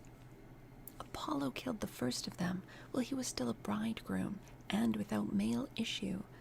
But he left a daughter, Arete, whom Alcinous married, and honors as no other woman is honored of all those that keep house along with their husbands. This is such a weird speech for a little girl to give. I'm a precocious little girl. I read a lot of genealogy scrolls. This is crazy. Thus she both was, and still is, respected beyond measure by her children, by Alcinous himself, and by the whole people who look upon her as a goddess, and greet her whenever she goes about the city, for she is a thoroughly good woman, both in head and heart. And when any women are friends of hers, she will help their husbands also to settle their disputes. If you can gain her goodwill, you may have every hope of seeing your friends again and getting safely back to your home and country. It hurts to talk in that high register. I do not have a high voice.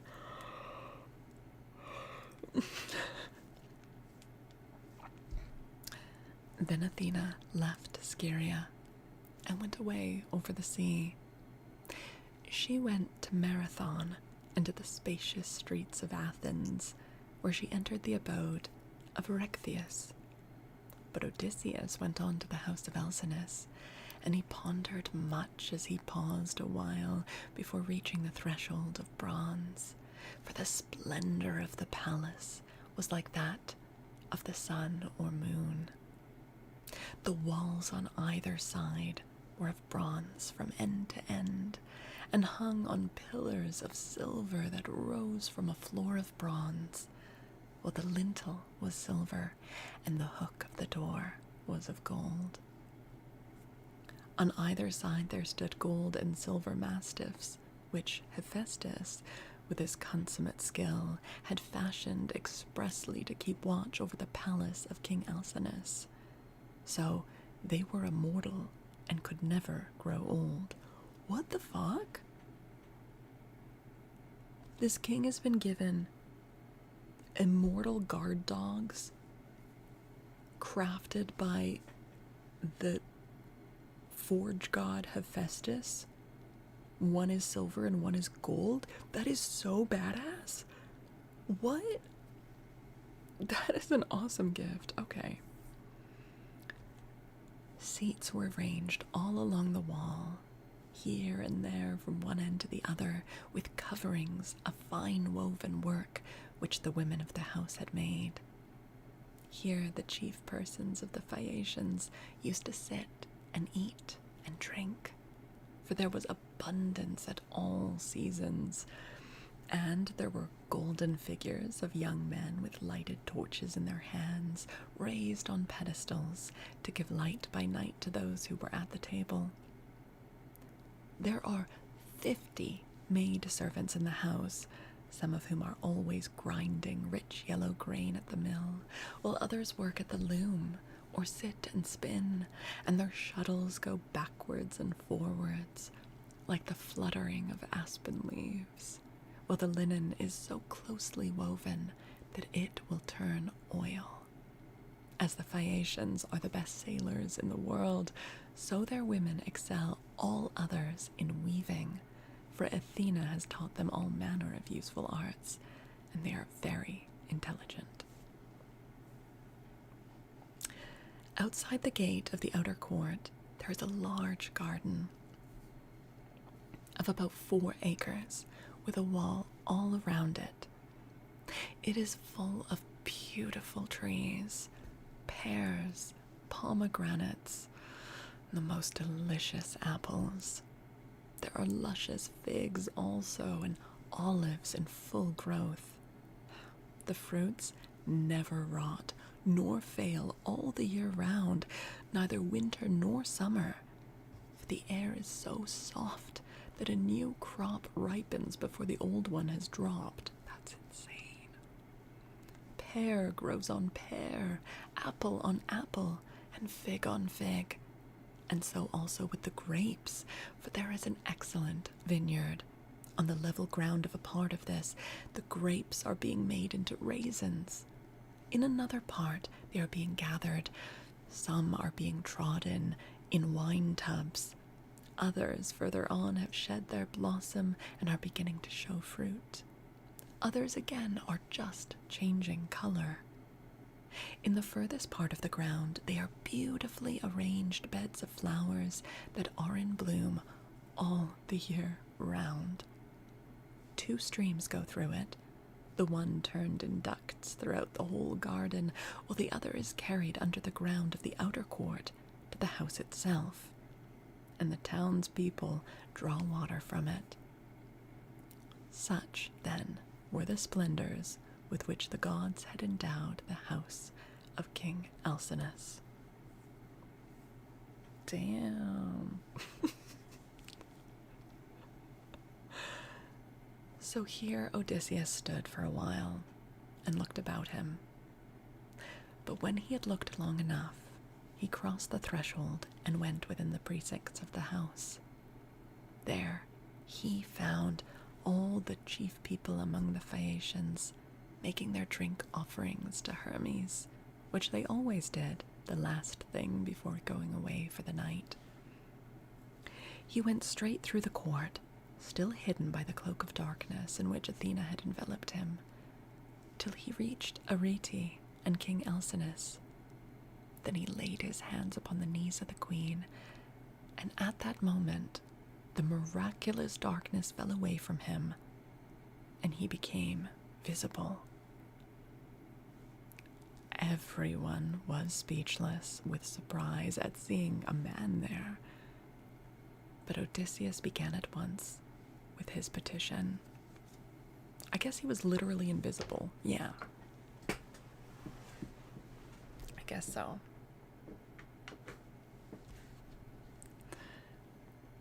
Queen Arete, he exclaimed, daughter of great Rhexenor, in my distress I humbly pray you, as also your husband and these your guests, whom may heaven prosper with long life and happiness, and may they leave their possessions to their children and all the honors conferred upon them by the state, to help me home to my own country as soon as possible, for I have been long in trouble and away from my friends. Then he sat down on the hearth among the ashes, and they all held their peace, till presently the old hero, Achenius,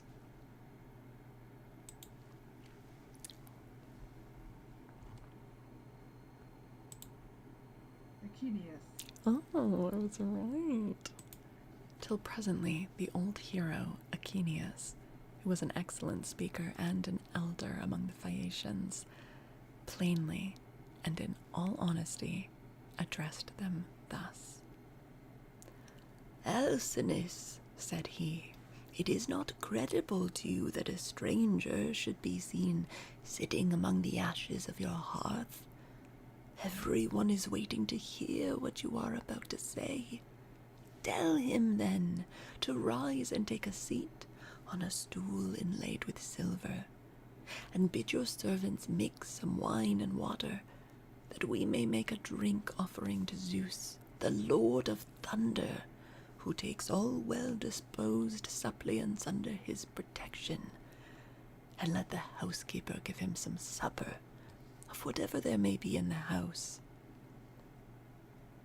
When Alcinous heard this, he took Odysseus by the hand, raised him from the hearth, and bade him take the seat of Laodamas.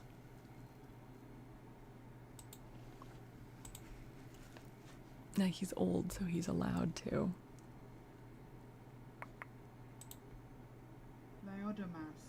Laodamas. And bade him take the seat of Laodamas, who had been sitting beside him and was his favorite son. Get fucked, Laodamas. A maidservant then brought him water in a beautiful golden ewer, and poured it into a silver basin for him to wash his hands, and she drew a clean table beside him. An upper servant brought him bread, and offered him many good things of what there was in the house. And Odysseus ate and drank. Then Alcinous said to one of the servants, Pontonous, mix a cup of wine and hand it round, that we may make drink offerings to Zeus, the Lord of Thunder, who is the protector of all well-disposed suppliants. Well, that's exactly what the old dude said.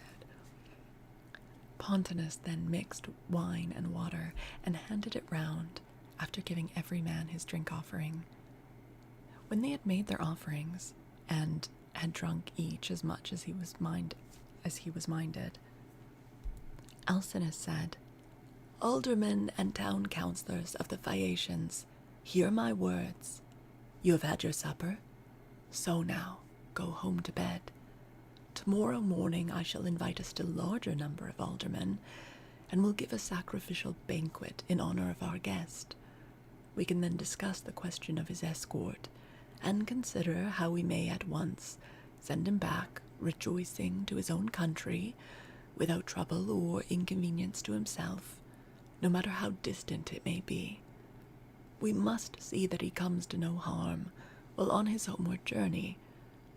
But when he is once at home, he will have to take the luck he was born with, for better or worse, like other people.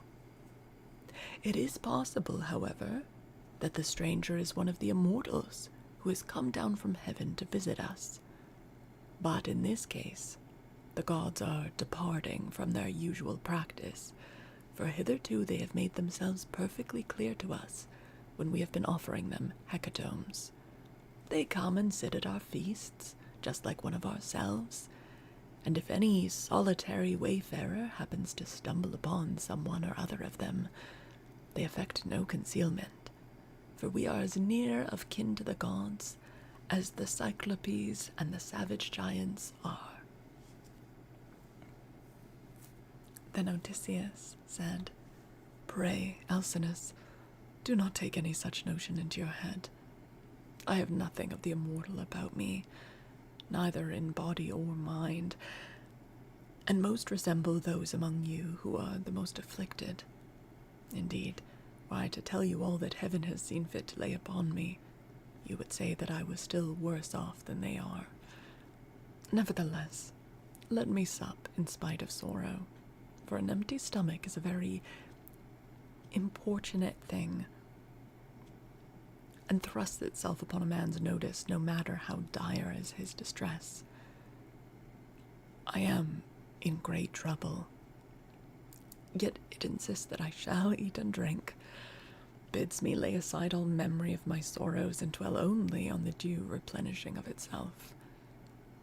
As for yourselves, do as you propose, and at break of day set about helping me to get home. I shall be content to die, if I may first once more behold my property, my bondsmen, and all the greatness of my house. Thus did he speak. Every one approved his saying, and agreed that he should have his escort inasmuch as he had spoken reasonably. Then, when they had made their drink offerings, and had drunk each as much as he was minded, they went home to bed, every man in his own abode, leaving Odysseus in the cloister with Arete and Alcinous, while the servants were taking the things away after supper. Arete was the first to speak, for she recognized the shirt, cloak, and good clothes that Odysseus was wearing as the work of herself and of her maids, so she said, "Stranger, before we go any further, there is a question I should like to ask you. Who and whence are you, and who gave you those clothes? Did you not say you had come here from beyond the sea?" And Odysseus answered, "Oh, it would be a long story, madam, were I to relate in full the tale of my misfortunes, for the hand of heaven has been laid heavy upon me. But as regards your question, there is an island far away in the sea which is called the Ogygian. Here dwells the cunning and powerful goddess Calypso, daughter of Atlas. She lives by herself, far from all neighbors, human or divine. Fortune, however, brought me to her hearth all desolate and alone, for Zeus struck my ship with his thunderbolts and broke it up in mid-ocean. My brave comrades were drowned, every man of them, but I stuck to the keel and was carried hither and thither for the space of 9 days, till at last, during the darkness of the 10th night, the gods brought me to the Ogygian island, where the great goddess Calypso lives. She took me in, and treated me with the utmost kindness. Indeed, she wanted to make me immortal, that I might never grow old, but she could not persuade me to let her do so. I stayed with Calypso 7 years straight on end, and watered the good clothes she gave me with my tears during the whole time. But at last, when the 8th year came round, she bade me depart of her own free will, either because Zeus had told her she must, or because she had changed her mind. She sent me from her island on a raft, which she provisioned with an abundance of bread and wine. Moreover, she gave me good stout clothing, and sent me a wind that blew both warm and fair. That was Athena, actually, wasn't it? Oh no, Calypso sends a wind at first, and then Poseidon causes a storm, and then Athena sends other wind. Oh yeah, he's filling in a lot of blanks, for sure, that she did not ask for. Oh yeah, we skip over that part, Hades. Yep.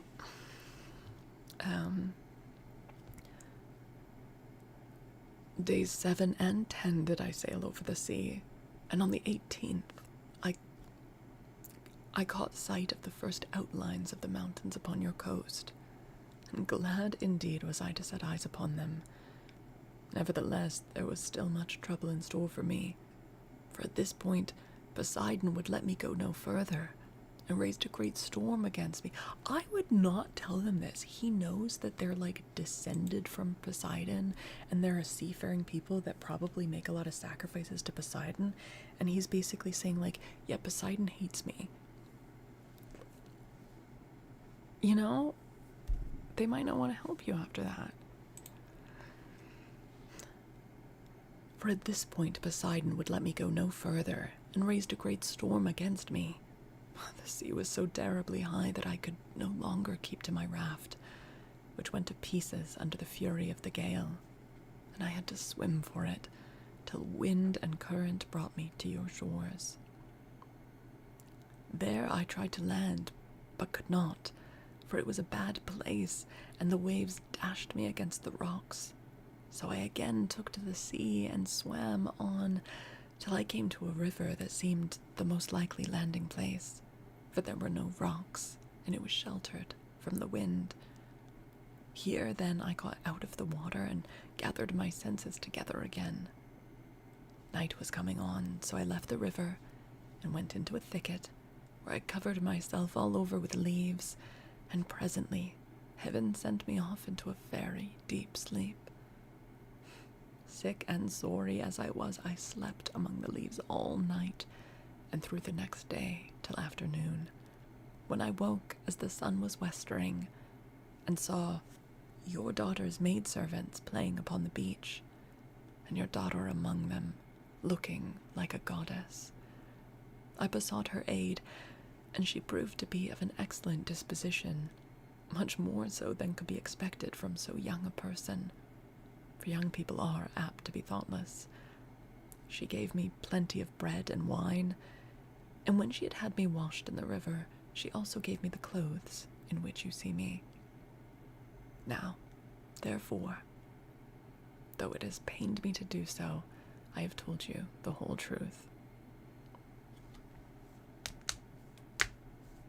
He doesn't want to get married to the daughter. He's already married. He's trying to get home to his wife. Then Alcinous said, "Stranger, it was very wrong of my daughter not to bring you on at once to my house, along with the maids, seeing that she was the first person whose aid you asked." "Pray, do not scold her," replied Odysseus. "She is not to blame. She did tell me to follow along with the maids, but I was ashamed and afraid, for I thought you might perhaps be displeased if you saw me. Every human being is sometimes a little suspicious and irritable." "Oh, he lied for her." "Stranger," replied Alcinous, "I am not the kind of man to get angry about nothing. It is always better to be reasonable. But by Father Zeus, Athena, and Apollo, now that I see what kind of person you are, and how much you think as I do, I wish you would stay here, marry my daughter, and become my son-in-law. If you will stay, I will give you a house and an estate, but no one, heaven forbid, shall keep you here against your own wish. And that you may be sure of this, I will attend tomorrow to the matter of your escort. You can sleep during the whole voyage if you like, and the men shall sail you over smooth waters, either to your own home, or wherever you please, even though it be a long way further off." Then Euboea. Damn it, I forget.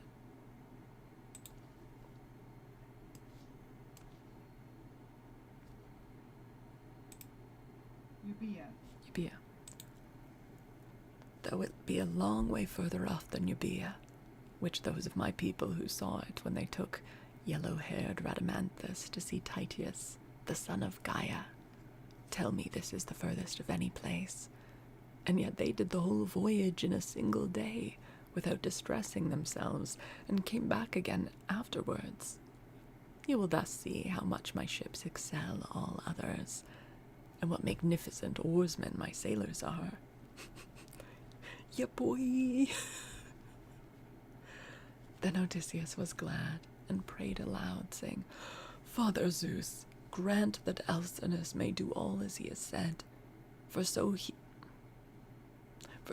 will win an imperishable name among mankind, and at the same time I shall return to my country."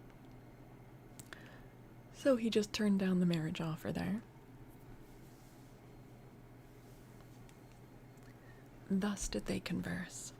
Then Arete told her maids to set a bed in the room that was in the gatehouse, and make it with good red rugs, and to spread coverlets on the top of them, with woolen cloaks for Odysseus to wear.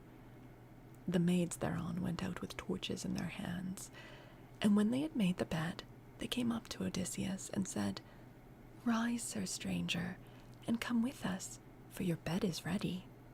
And glad indeed was he, to go to his rest.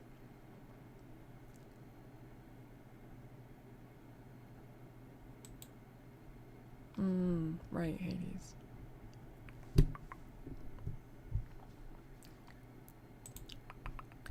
So Odysseus slept in a bed placed in a room over the echoing gateway. But Alcinous lay in the inner part of the house with the queen, his wife, by his side. End of chapter.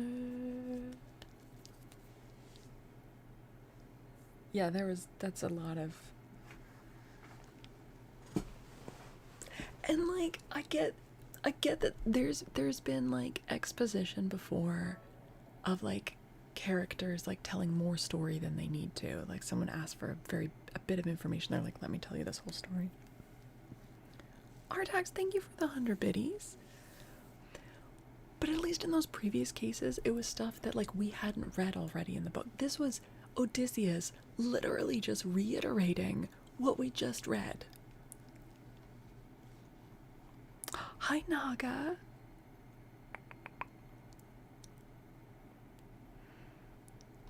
Are you guys liking it, though? Are we liking it? I'm enjoying it so far.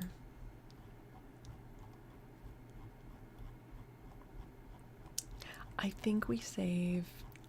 Yeah, the next chapter is longer. I think this is a good place to pause for the night. The stream isn't ending right away. We're just wrapping up the reading. The YouTube stream will be ending, but we'll keep going on Twitch.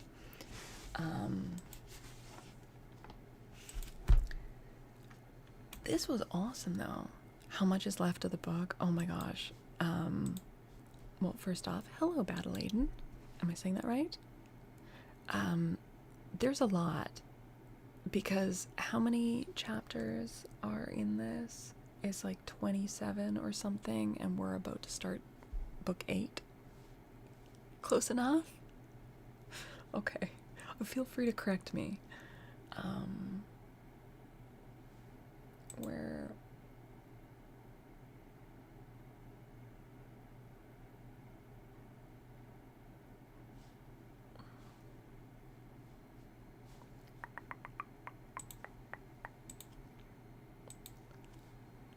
Let's see. Let me double check. Oh, there are 24 chapters. I mean, they're called books, but they're basically chapters. There's 24, and we've read 7. So, I just enjoy the stream in silence, so keep being you, do what you do. Well, thank you. I'm glad you're enjoying it.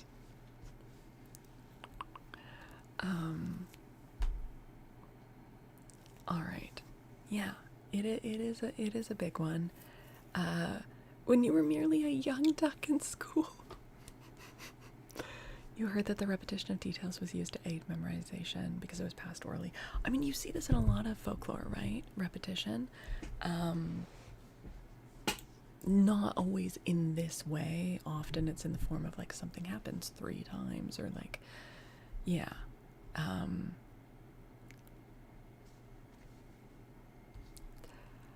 I don't know, because this was written, right? I mean, I'm sure it was based on, like, oral tales, but this was written down. So it's a little different, but I guess it would be very influenced by oral storytelling.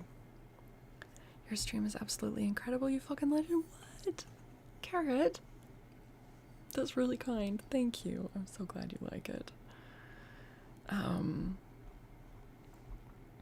Okay. Alright, and thank you so much. Battle Aiden, which is not how I'm supposed to be saying, but Battle.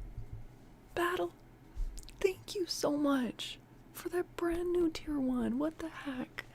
Thank you so much. Thank you for the sub. Oh my goodness. So anyone who subbed during the that I lad in, I don't think that's it. None good.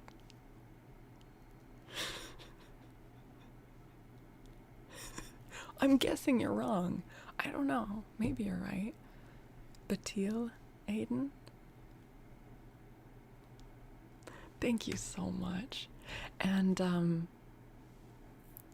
yeah, anyone who has subbed during this portion, if you're going to be sticking around for, we'll just be kind of doing a little bit of ASMR cozy wrapping up.